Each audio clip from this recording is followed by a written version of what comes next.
Friends, beauty's bake and cook চ্যানেলে আপনাদের সবাইকে স্বাগত জানাই। আজকে একটা সিম্পল দু ধরনের কেক আমি ডেকোরেশন করব। আমার দুটোই ছিল চকলেট ফ্লেভারের কেক। আমি এইভাবে 3টে লেয়ারে কেক স্পঞ্জটা কেটে নিচ্ছি। এইভাবে কাটলে খুব সুন্দরভাবে 3টেভাবে ভাগ হয়ে যায়। আমি প্রথমে একটু চকলেট গানাশ নিয়ে কেক স্পঞ্জটা সোক করিয়ে নিচ্ছি।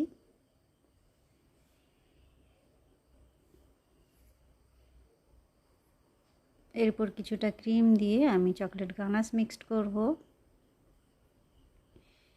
গানাশটা 100 গ্রাম ডার্ক চকলেট আর 100 গ্রাম হুইপড ক্রিম এই দুটো মেল্ট করে আমি বানিয়েছি। এটা ধীরে ধীরে পুরো কেক স্পঞ্জের চারিপাশে আমি লাগিয়ে দিচ্ছি।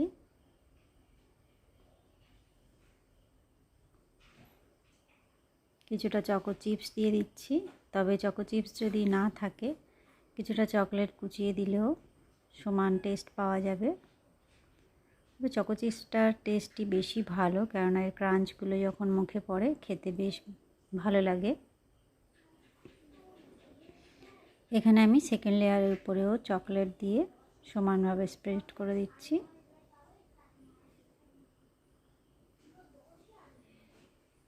আবারও কিছুটা ক্রিম দিচ্ছি।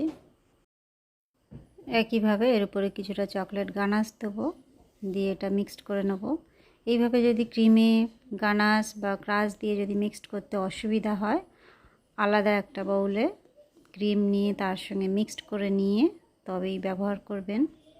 বিশেষ করে যারা নতুন তাদের জন্য বলছি, পাইপিং ব্যাগের সাহায্যে করলে সবথেকে ভালো হয়। প্রত্যেকটা লেয়ারে সমানভাবে ক্রিমটা দিতে পারবেন। আমি এখানে কিছুটা চকো চিপস আবারও দিয়ে দিলাম। দিয়ে এটা আমি প্রথমে ক্রাম কোট করছি, তারপরে 10 মিনিট ফ্রিজে রাখবো।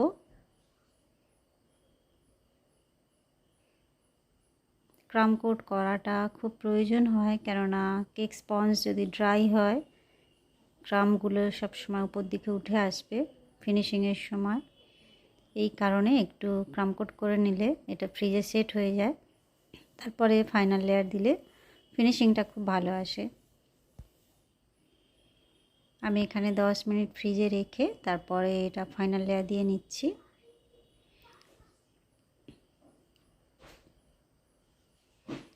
এই সময়টা একটু টাইম নিয়ে ধীরে সুস্থে ফিনিশিংটা দেবেন, কেননা কোনোভাবেই এর উপরে চাপাচাপি করা যাবে না, তাহলে ফিনিশিংটা খারাপ হয়ে যেতে পারে। একদম আলতো হাতে একটু টাইম নিয়ে ধীরে ধীরে, যতটা টাইম নিয়ে আপনি এই কাজটা করবেন তত সুন্দর দেখতে হবে আপনার কেকটা।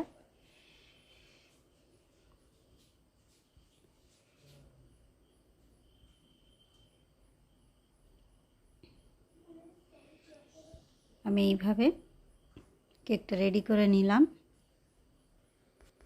আমি এর উপরে একটা স্প্যাচুলা দিয়ে উপরে ফিনিশিংটা দিচ্ছি, কেননা প্যালেট নাইফ দিয়ে করলে অনেকটা ঘন ঘন ডিজাইনটা আসে উপরে, যে ডিজাইনটা, সেই কারণে। আচ্ছা, এই কেকটা ছিল আমার 20 লিখবো জাস্ট। আমি এটাকে প্রথমে নাম্বার, আমার কাছে নাম্বার কাটার ছিল, ফন্ডেন্ট কাটার, সেইটা দিয়ে প্রথমে আমি ড্র করে নিয়েছিলাম। তারপরে এটাকে গানাশ দিয়ে হাইলাইট করে ক্রিম দিয়ে ভর্তি করে দিলাম। আমি সাইডে নামটা লিখে দিচ্ছি। কাস্টমারের ডিমান্ড ছিল একদম সিম্পলের উপরে, শুধু 20 লেখাটা যেন আমি ঠিক করে লিখি। আর ছোট্ট ছোট্ট লাভ দিয়ে আমি কেকটাকে পুরো ভর্তি করে দিচ্ছি। কোনো রকমের ফুল তার পছন্দ ছিল না, এই কারণেই আমাকে একদম সিম্পল রাখতে হয়েছে।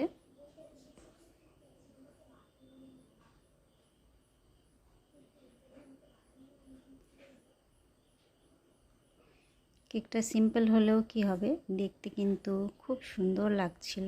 সিম্পলের উপরে খুবই ভালো লাগছিল। আমরা সবসময় মনে করি একটু বেশি ফুল পাতা দিলে হয়তো বেশি ভালো লাগবে, তা কিন্তু নয়।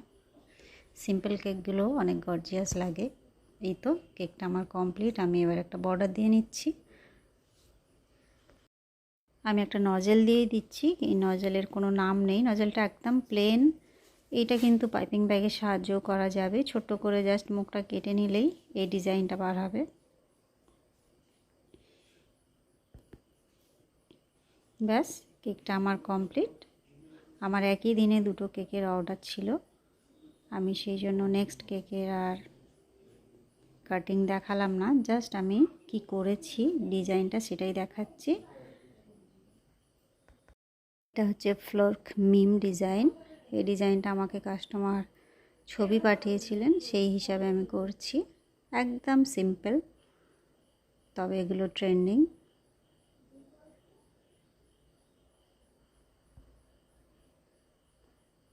আমি এটা চকলেট গানাশ দিয়েই করছি, যেভাবে ছবিতে ছিল লেখা কপি করছি আমি এখানে।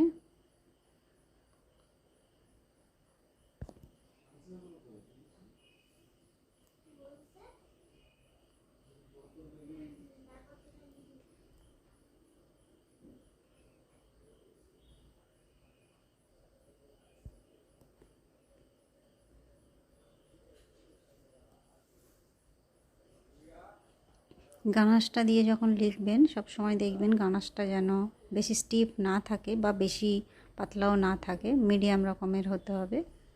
সাইডে আমি কয়েকটা বেলুন বানাচ্ছি, হাইলাইট করে নিচ্ছি। এটা আবার আমি পূরণ করে দিচ্ছি। এটা হচ্ছে জেল, নিউট্রাল গ্লেজ জেল, তার সঙ্গে ইয়েলো কালার মিক্সড করেছি, রেড কালার মিক্সড করেছি। আর এটা হচ্ছে ক্রিম, আমার কাছে একটু ছিল, সেই ক্রিম দিয়ে আমি করে নিলাম। আর একটা আমি একটু স্পুনের সাহায্যে সেটাকে ভর্তি করে দিচ্ছি।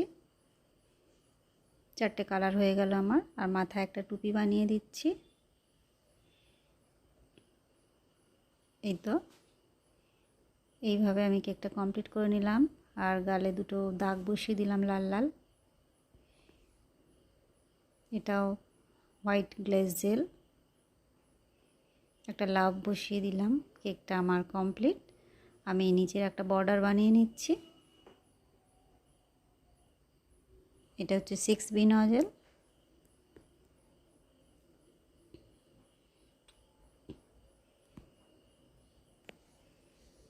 দেখুন বন্ধুরা, কেকটা কমপ্লিট আমার কেমন লাগছে।